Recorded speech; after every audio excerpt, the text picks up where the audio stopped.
उत्तर प्रदेश के हजारों छात्र छात्राएं राजस्थान के कोटा में कोचिंग करते हैं, जो वहां हॉस्टल्स में फंसे हुए हैं।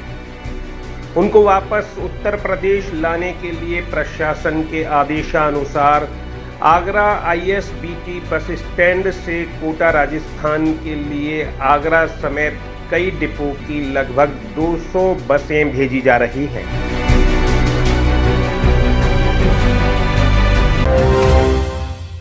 बचाओ आके कृष्ण भगवान, बचाओ आके कृष्ण भगवान, संजीवन बूटी ले आओ, राम भक्त हनुमान बचाने आओ, कृष्ण भगवान बचाने आओ, कृष्ण भगवान।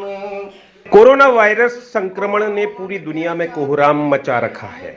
देश में इस वायरस से बचने के लिए 3 मई तक लॉकडाउन कर दिया गया है। कोरोना को लेकर ब्रजवासियों द्वारा तरह तरह के गीत गाए जा रहे हैं। हालत की भगवान देख दुष्ट कोरोना कैसा दुखी किया है जहान, बचाओ आके कृष्ण भगवान, बचाओ आके कृष्ण भगवान, संजीवन बूटी ले आओ, राम भक्त हनुमान बचाने आओ, कृष्ण भगवान बचाने आओ, कृष्ण भगवान। इसी को लेकर मथुरा के राया क्षेत्र के गांव बील निवासी शिव प्रसाद सारस्वत ने देश के लोगों से एक मार्मिक अपील की है। एक कविता के माध्यम से भगवान कृष्ण से इस दुनिया को कोरोना से बचाने की उन्होंने प्रार्थना की है। दूर करो यह दहशत गर्दी, आया समय बड़ा बेदर्दी, दूर करो यह दहशत गर्दी, योद्धाओं से कर रहे दंगा, इससे काम और बेढंगा, योद्धाओं से कर रहे दंगा, कौन है काम इससे बेढंगा, ऐसा करने कोई नहीं कहता, बाइबल गीता और कुरान बचाने आओ कृष्ण भगवान, बचाने आओ कृष्ण भगवान, संजीवन बूटी ले आओ, राम भक्त हनुमान बचाने आओ, कृष्ण भगवान बचाने आओ, कृष्ण भगवान।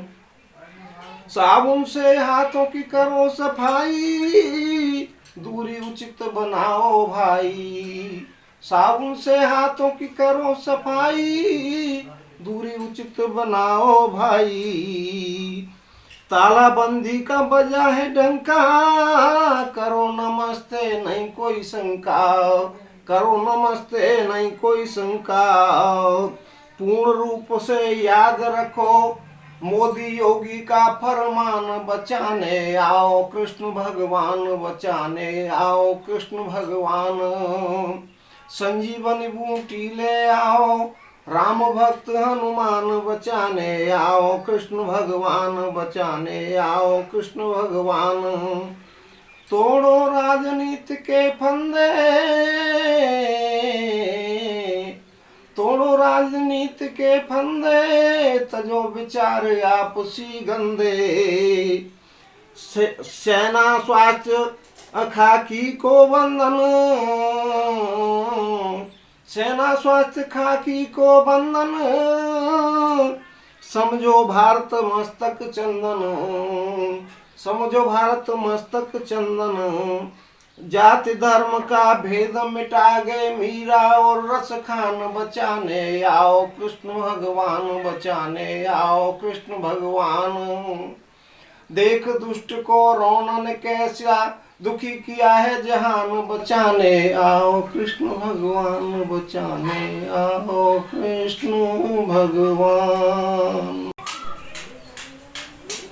मेरे प्यारे प्यारे देशवासियों, आज के समय में जो कोरोना रूपी दानव ने अपना तांडव दिखा रखा है, आज वो न केवल भारत के ही सामने नहीं बल्कि पूरे विश्व स्तर पर एक महामारी का रूप लिए हुए है। ऐसे समय में हम सबका ये कर्तव्य बनता है कि हम आपसी भेदभाव मिटाएं, जाति और धर्म के सारे बंधनों को भूल जाएं, पक्ष विपक्ष की बात भूल जाएं, बड़े छोटे की बात भूल जाएं, बल्कि सबसे पहले हम देशवासी हैं। हमें किसी भी संकट के समय एक होना है और हमारा ये इतिहास रहा है कि हमने हर समय संकट में, जब कभी भी संकट आया है, बड़े इत्मीनान के साथ, बहुत ही निर्भीकता निडरता के साथ उसका सामना एकता के बल पर किया है। आज भी ये जरूरी है। सम्मानीय सभी हमारे नेतागण, हमारे माननीय प्रधानमंत्री जी, माननीय मुख्यमंत्री योगी जी सभी अपील कर रहे हैं।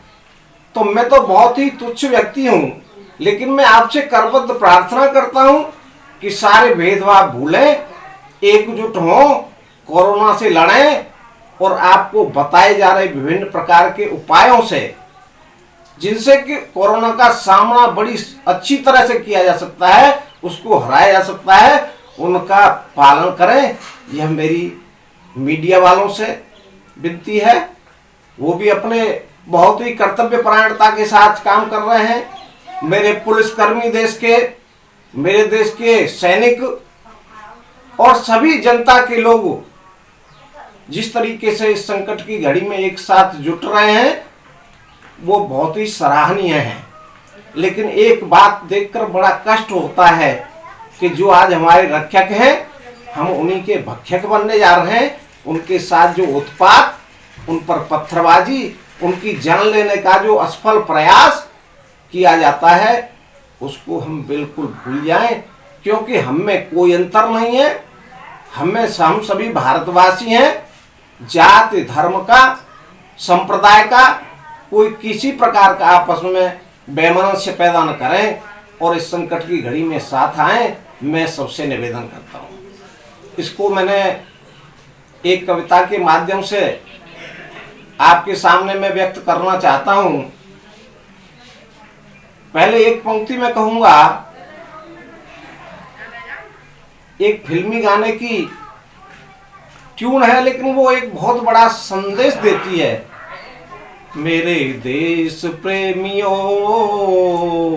आपस में प्रेम करो देश प्रेमियों, देश प्रेमियों, आपस में प्रेम करो देश प्रेमियों। तो ये हमारा सबका एक साथ जब प्यार बना रहेगा, तो इससे लड़ने में हम सफल होंगे।